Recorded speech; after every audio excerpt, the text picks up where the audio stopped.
Det gode liv i Thy handler om nærhed, fællesskab og tryghed. Og om at skabe rammer, så familier vælger at blive her, og nye får lyst til at flytte til. Vi har naturen, fællesskabet og friheden tæt på.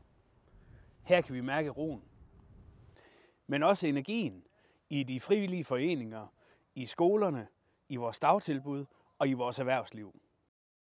Her er tid til at leve, ikke bare til at nå det næste.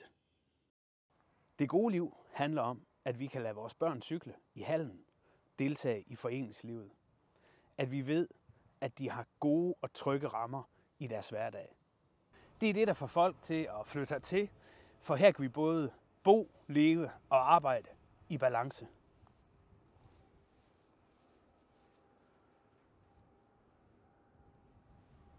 Det gode liv i Thy, det skaber vi sammen.